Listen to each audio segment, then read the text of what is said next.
Good evening, I'm Camelia and this is KiniNews. Anwar has responded to questions on Najib's house arrest bid. When asked for comments today, he said it was under the jurisdiction of the Pardons Board. He added that Zahid's backing of Najib's application was done in his capacity as the Umno president.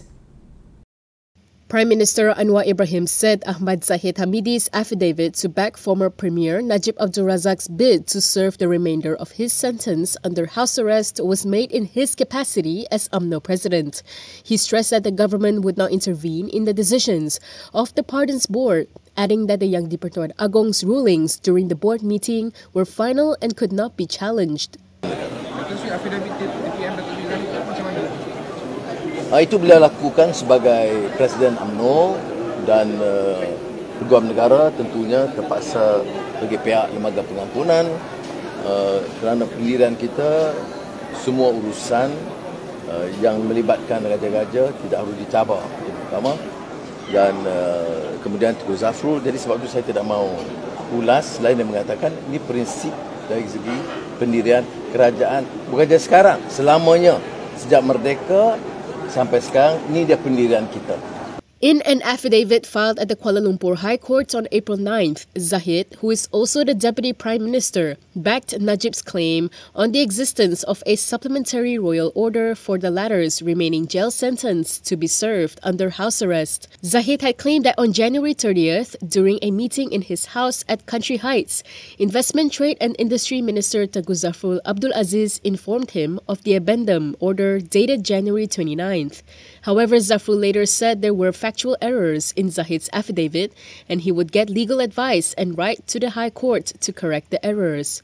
When asked about the addendum order, Anwar refused to comment, saying it came under the Pardons Board's jurisdiction. Bersih has slammed the government for their announcement of allocations for Kuala Kubu Baharu ahead of a by-election there. The group said it was a violation of clean and fair election ethics by the government.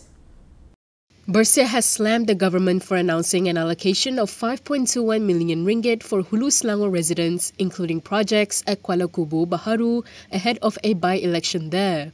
The group said the allocation has violated the guidelines of 3C prohibition, no conditions, no campaign and no candidates that Bersih has outlined since the last 2023 state election. In a statement today, Bersih highlighted how the media had reported that Housing and Local Government Minister Nga Korming has also urged the villagers to vote for a good, concerned and progressive party without mentioning any names. It said this special allocation to KKB is seen to have violated the principle of no campaigning, which links government allocations with political support. Bersih added that this action can also be considered as an effort to buy votes and use the government's undue influence on KKB voters who will cast their votes on May 11th. The group then urged the government to cease the unethical practice which contradicts the principle of political competition on a level playing field in an election. Bersih said they see the violations of clean and fair election ethics by the Madani government itself in a series of previous elections will continue to erode the people's confidence, especially the voters, in the election system and country's democratic process. The group added that it would send an election monitor to KKB to ensure no violation of any form is committed. The KKB by-election will be held on May 11th following the death of its incumbent, Lee Ki-hyong, on March 21st. Yesterday, Bernama reported that Nga had announced that 5.21 million ringgit will be given to upgrade public infrastructure facilities under the supervision of the Hulu Selangor Municipal Council and the Chinese New Village project. Still on the topic, Asmin has accused DAP of playing dirty money politics with the allocation. He also urged voters to punish Pakatan Harapan at the ballot box in the state seat polls. Selangor Perikatan National Chief Asmin Ali has accused DAP of playing dirty money politics in Kuala Kubu Baharu. This came after Housing and Local Government Minister Nga Korming announced an allocation of 5.21 million ringgit for Hulu Selangor residents, including projects at KKB. Asmin claimed that DAP is practicing dirty money politics to secure votes. The Bersatu leader then urged KKB voters to punish Pakatan Harapan at the ballot box in the state seat polls. Bersatu youth leader Wan Ahmad Faizal Wan Ahmad Kamal also commented on the matter, calling Ngah's move hypocritical. Wan Faisal said this behaviour of handing out election goodies was the same issue DAP had opposed during BN's administration. The KKB seat fell vacant following the death of its incumbent Lee Ki-hyong on March 21. The 58-year-old had been the KKB assembly person since 2013 and retained the seat for DAP under the Pakatan Harapan banner in the state election last year. By-elections for the seat will be held on May 11th. Yesterday, Bernama reported that Ngah said 5.21 million ringgit will be given to upgrade public infrastructure facilities under the supervision of the Hulu Selangor Municipal Council and the Chinese New Village project. Moving on to Sabah, a Starbucks outlet in the state has been vandalized. Photos of the outlet showed their walls being spray painted with the words "Boycott" and "Free Palestine." A Starbucks outlet in Tawau, Sabah has been vandalized with the words #boycott and Free Palestine spray painted on their walls. The incident was highlighted by the Tawau Sejahtera Facebook page. Tawau Deputy District Police Chief Champin Putih said CCTV footage revealed that 2 individuals were involved, but the images were not clear. Harian Metro quoted him as saying that the management of the building and Starbucks acted quickly to remove the vandalism. He added that the police are actively tracking down the suspects involved and, if identified, legal action will be taken. Previously, Boycott, Divestment Sanctions Malaysia had condemned the extreme action of certain parties with regard to boycotts.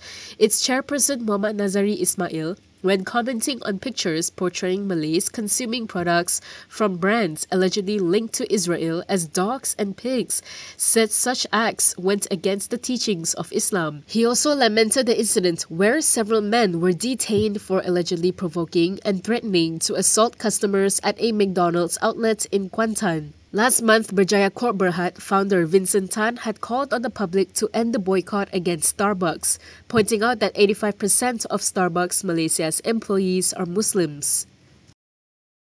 The MCMC has recorded statements from Chegubard, Salim Iskandar and Papagomo. It said investigating officers also seized the mobile phones of the 3 individuals believed to have been used to upload relevant videos on social media platforms. The Malaysian Communications and Multimedia Commission, MCMC, has recorded the statements of 3 social media personalities to assist in an investigation under the Communications and Multimedia Act 1988. In a statement yesterday, MCMC said it recorded the statements of Badrul Hisham Shaharin or Chegubard and Muhammad Salim Iskandar at its headquarters in Cyberjaya, Selangor. While Muhammad Azri Wanderis or Papagomo's statement was recorded at the Stapak police station in Kuala Lumpur. The MCMC said the dissemination of false content with the intention to disrupt others is a breach of the provisions under the Communications and Multimedia Act 1998. It said after the investigation is completed, the investigation papers will be submitted to the Attorney General's chambers for further instructions.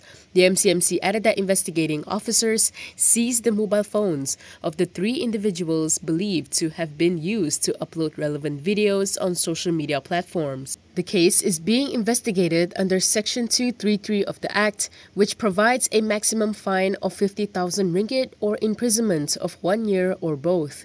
MCMC also reminded the public not to misuse network and online application services to spread unverified and false content. Heek Padu has announced that Farhash is no longer a substantial shareholder. The announcement was made in a filing on Bursa Malaysia. Farhash Wafa Salvador Rizal Mubarak has ceased to be a substantial shareholder in Heek Padu Berhad.